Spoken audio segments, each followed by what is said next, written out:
For sale at Boyd's Brass is this very nice, really original condition, amazing condition, Olds O47 double horn. So this is very similar to the Conn 6D. So you have this wrap. I used to say this is a crusty wrap. It's not at all a crusty wrap. When you start looking at the design behind the horn, this is its own thing. This particular wrap was actually called the Stagliano wrap. So that's what, a horn like this, a 60, a vintage 60, not the modern one, it's a Crosby.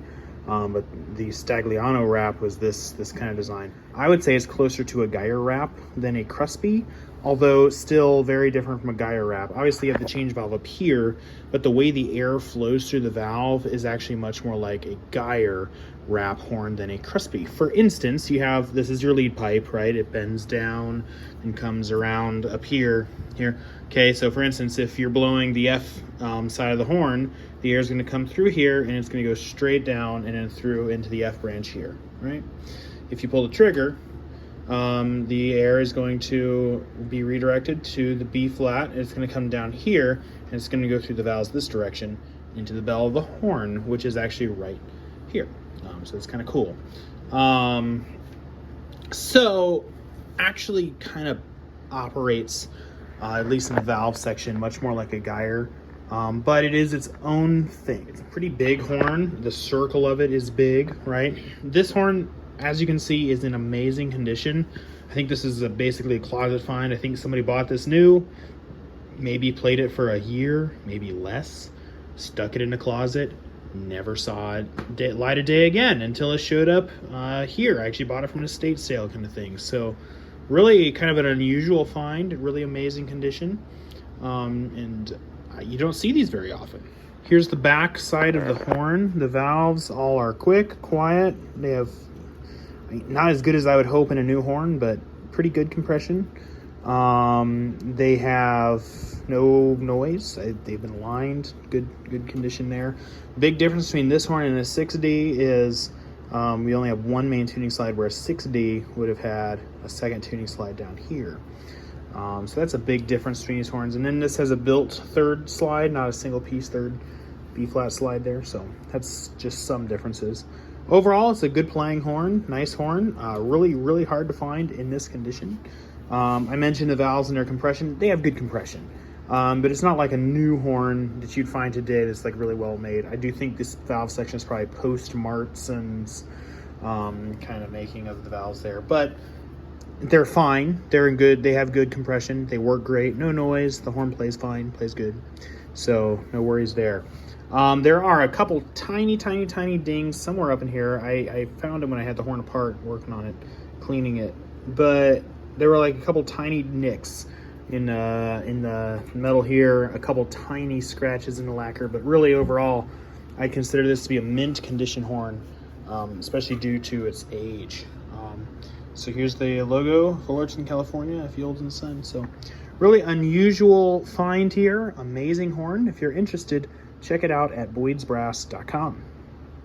This horn comes in its original case. It was apparently purchased at Will's Music Store. So while compiling the video, I decided to research Will's Music Store and its relation to Vernon, Wisconsin. Using Google AI, which I find personally to be pretty helpful. He was the longtime owner of this store, and he and his wife operated for about 3 decades.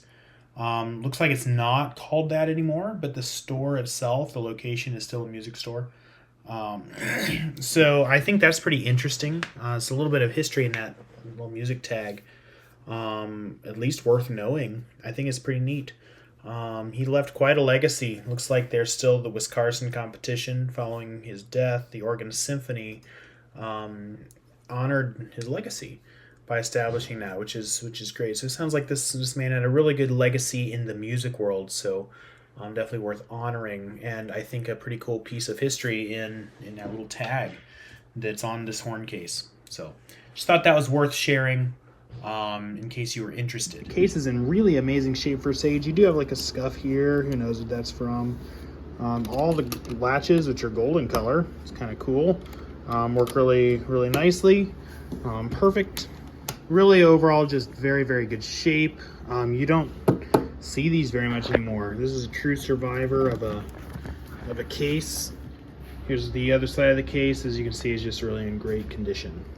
The original lyre music stand thing also comes with a horn. It would go right here. Just take that screw out and pop that right in there. You can hold marching band music or whatever.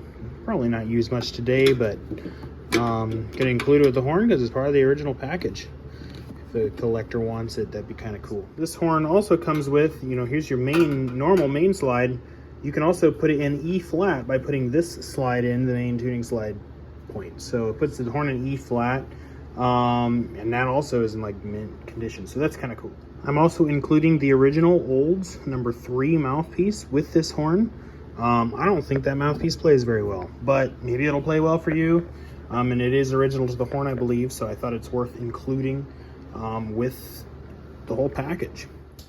Like I mentioned earlier, you don't see these horns terribly often, especially in good condition. Most of them have been destroyed by just heavy use, maybe in schools or whatever. This particular one's just in great shape overall. The hand grip is a bit large, so I think maybe that's one of the reasons this particular wrap of horn has not stuck around as a student horn. I know Conn recently changed the 6D wrap to something a little bit more compact. Thankfully, this horn does still work for a student. And it's in the student horn price range, or maybe if you're a collector and just want a vintage Olds, like this one, and this would be a great horn for you. It does play nicely. Has a great middle register, a great low register. The high register, it's not as good as a horn, like a good Geyer horn or an AD or something. It is still there. I ended up switching to a Hauser 1602, so a little bit smaller back bore. For this horn, it really helped things out. So maybe if you get this horn and you want to play it, a smaller back bore may be the way to go for you, like a Hauser 1602 or something like that. So I did switch to that, and that really helps the high range. And a low range stayed pretty good. So I think the horn probably just needs that kind of back bore to play great. I'm going to play a little bit of Sassaw's Romance, his Opus 36 for you, so you can hear this horn. It has a beautiful sound, plays nicely, and then I'll just play all the registers of the horn so you can hear it and hear that it sounds pretty good in all those registers. So here's Romance followed by all the registers of the horn.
If you're interested in this horn, do check it out at boydsbrass.com. Thank you for watching.